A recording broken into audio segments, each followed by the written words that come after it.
Bonjour à tous, bonjour à toutes, une nouvelle vidéo aujourd'hui en direct de ma véranda.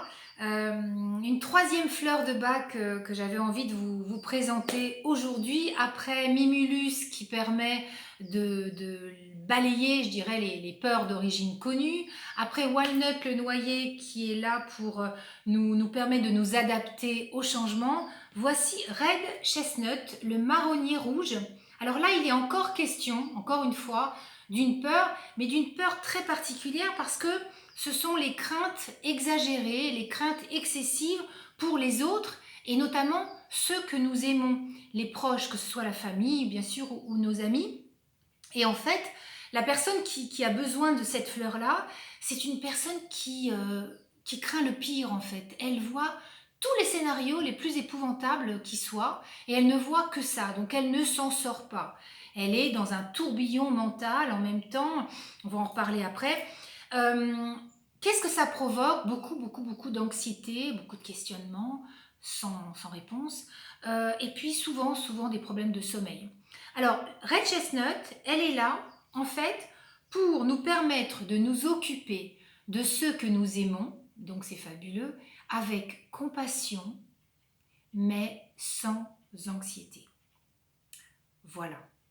Voilà son travail, son but. Évidemment, quand on est dans cette énergie-là de peur excessive, à mon sens, on peut avoir le plexus solaire complètement noué. Le plexus solaire, c'est le centre des émotions, c'est le troisième chakra, donc il est ici. Il peut être complètement noué, verrouillé, on peut avoir des problèmes digestifs notamment. S'intéresser aussi au fait de dire, voilà, je ne digère pas mon alimentation. J'ai des reflux gastriques, j'ai des problèmes de ballonnement, j'ai des problèmes de transit intestinaux, par exemple. Mais aussi, est-ce que je ne digère pas un événement de ma vie? Et souvent, souvent, c'est relié. Donc, ce centre-là, il est complètement coincé, verrouillé. Et puis, il y a un autre centre qui est complètement en surchauffe, c'est le mental, avec toutes ces questions qui reviennent, qui tournent un petit peu en rond, comme on dit, comme un hamster dans sa cage, et qui ne trouve pas de réponse, puisque pour l'instant, on n'a pas toutes les données. Alors, évidemment, quand on est noué ici et quand on est dans la surchauffe mentale, c'est compliqué d'aller bien.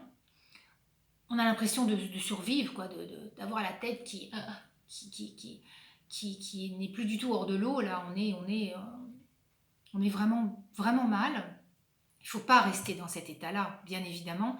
Et cette fleur de bac-là peut vous y aider justement, parce qu'elle va vous permettre de vous en sortir et de retrouver le calme intérieur pour pouvoir vous occuper de ceux que vous aimez avec discernement et avec amour, avec justesse, dirons-nous. Et puis justement, quand on est dans cet état de folie, là, à la fois mental et puis le plexus qui est comme ça, à mon avis, il faut redescendre d'un étage. Je vous ai parlé du troisième chakra, je crois qu'il faut redescendre dans le deuxième chakra, dans le chakra qui correspond alors à la couleur orange. Hein, ça c'est la carte de mon livre, à la couleur orange. Aujourd'hui, je me fais confiance et j'écoute mon intuition.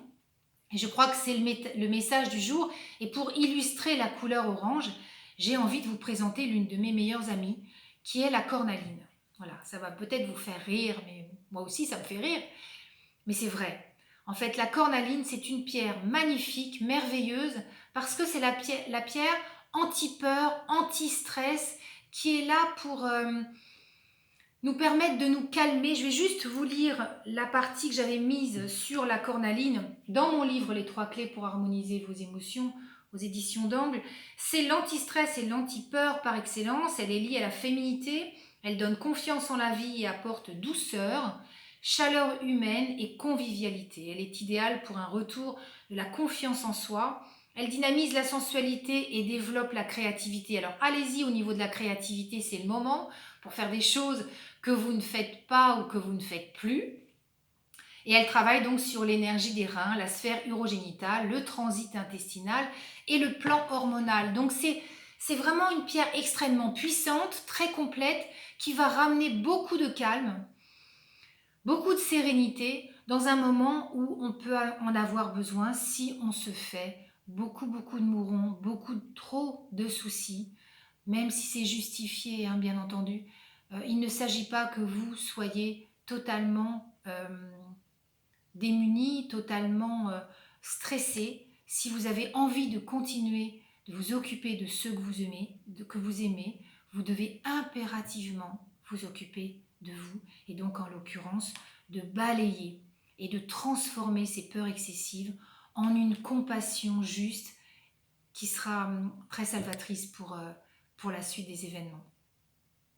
Voilà ce que je voulais vous dire aujourd'hui. Oui, une dernière chose, la cornaline, comme toutes les pierres qui se nettoient dans l'eau, lavez-la. Une fois que vous avez dormi avec, ou que vous l'avez eu dans votre poche, ou que vous avez médité avec, elle a besoin de se laver, de se purifier elle aussi, comme nous on a besoin de notre douche.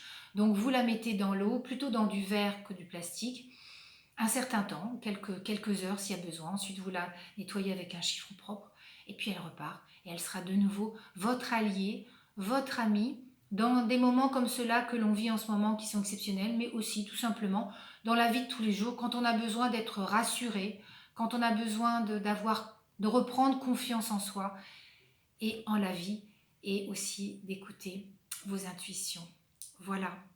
Je vous souhaite une belle journée, je vous dis à très vite pour une nouvelle vidéo, et puis surtout prenez soin de vous. Ciao.